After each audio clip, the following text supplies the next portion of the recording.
बच्चों कैसे हैं आप सब? अच्छे ही होंगे। घर में रहिए, सुरक्षित रहिए। बच्चों मैं आज आपको पढ़ाऊंगी 10th का सामाजिक विज्ञान। जो सामाजिक विज्ञान 4 भागों में बांटा गया है।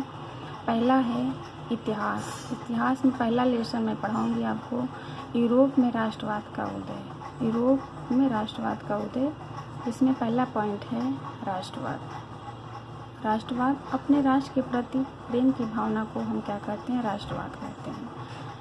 इसके अंतर्गत दूसरा टॉपिक आ रहा है बच्चों यूरोप। यूरोप 19वीं शताब्दी के मध्य के पूर्व यूरोपीय राजा था जो राजतांत्रिक शासक करता था, जिनका अपनी प्रजा पर पूर्ण नियंत्रण हुआ करता था। उस काल में तकनीकी में कई परिवर्तन हुए, जिनके कारण समाज में आए बदलाव ने राष्ट्रवाद की भावना को जन्म दिया। ये होता है बच्चों यूरोप। अब इसके दूसरे टॉपिक में पढ़ेंगे फ्रांसीसी क्रांति और राष्ट्र का विचार। फ्रांसीसी क्रांति के अंतर्गत फ्रांसीसी क्रांति की शुरुआत 1789 ईस्वी में हुआ था। फ्रांसीसी क्रांति में लोगों की मांग थी कि राजतंत्र को हटाया जाए, प्रजातंत्र को लागू किया जाए।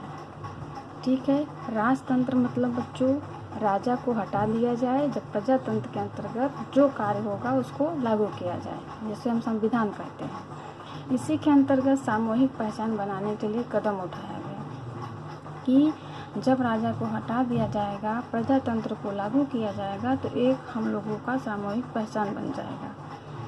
प्रत्येक राज्य में एक स्टेट जनरल चुना गया और उसका नाम बदलकर नेशनल असेंबली तैयार किया गया। इसी के अंतर्गत फ्रेंच भाषा को राष्ट्रभाषा घोषित कर दिया गया और एक प्रशासनिक व्यवस्था लागू की गई, जिसमें सबको समान अधिकार दिया जाए। अगर सबको समान अधिकार कब दिया जाएगा बच्चों? जब हमारा कानून सरकार द्वारा लागू होगा। आंतरिक यातायात नियंत्रण किया गया, सीमा शुल्क समाप्त किया गया, नाप तौल की समान व्यवस्था की गई। स्कूल और कॉलेज के प्रति छात्रों द्वारा क्लब का गठन किया गया, जिनका नाम जैकोबिन क्लब के बाद फ्रांस में नेपोलियन आ गया। अब जो प्रजा थी ये लगा कि जब नेपोलियन आ गया है तो हो सकता है कोई सुधार ठीक ठाक से हो। फिर ऐसे ही हुआ, जब नेपोलियन फ्रांस पर शासन चलाना शुरू किया, उन्होंने प्रजा को हटाकर राजतंत्र की स्थापना की। इसी के अंतर्गत नेपोलियन 1804 ईस्वी में कानून के समक्ष सबको बराबर रखा। इसलिए सबको बराबर रखा कि ताकि जो यहाँ की प्रजा है हर काम करने में संतुष्ट हो और हर काम अच्छे से किया जाए। संपत्ति के अधिकार की सुरक्षा बनाया, यातायात का नियम अच्छे से किया, संचार व्यवस्था को सुधारा। इसी के अंतर्गत आता है बच्चों अब आपका फ्रांसीसी क्रांति के कारण। फ्रांसीसी क्रांति 1789 ईस्वी में फ्रांस में हुआ। इसके अंतर्गत क्रांति के द्वारा वहाँ लुई वंश के शासन का अंत हुआ 1789 के अंतर्गत, और वहाँ पे लोकतंत्र की स्थापना की गई। इस क्रांति के प्रमुख कारण 6 नामों से जानते हैं। पहला है आयोग शासक। इसके अंतर्गत बच्चों फ्रांस की क्रांति के दौरान वहाँ पे लुई वंश का शासक था, जिसका शासक लुई वंश 16वां के नाम से जाना जाता है। वह बहुत जिद्दी और कर्तव्यहीन आयोग शासक था। इसके अंतर्गत बच्चों आता है दूसरा टॉपिक मध्यवर्ग। मध्यवर्ग के अंतर्गत बच्चों इसमें औद्योगिक क्रांति होने के कारण मध्य वर्ग आते थे, जिसमें डॉक्टर, वकील और निम्न पदों पर कार्य करने वाले अधिकारी इसके अंतर्गत शामिल होते थे।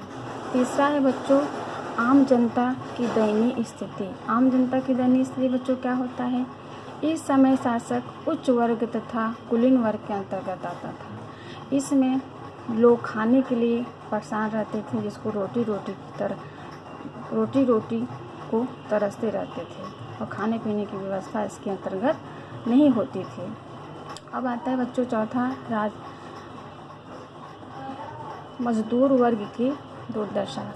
इस समय फ्रांस में जो उद्योग स्थापित हुआ, इसके अंतर्गत जो मजदूर काम करते थे उनको सही ढंग से वेतन नहीं दिया जाता था, और जो दुर्घटना के अंतर्गत कोई काम दुर्घटनाग्रस्त हो जाते थे, दुर्घटना के अंतर्गत मारे जाते थे या मर जाते थे, उनको कोई मुआवजा नहीं दिया जाता था। अब आता है बच्चों दार्शनिकों का प्रभाव। इनके अंतर्गत क्या होता था बच्चों? इसमें जनता को प्रशासनिक की दुर्दशा, न्याय व्यवस्था की कमियों को, समाज में बुराइयों को बहुत सही से परिचित नहीं कराया जाता था। अब आता है आज़ादी पर प्रतिबंध। इसमें क्या है बच्चों कि लोग अपनी आज़ादी से नहीं रह सकते थे, हर चीज़ों पर प्रतिबंध लगाया जाता था, जैसे धार्मिक विश्वासों पर प्रतिबंध लगाया जाता था।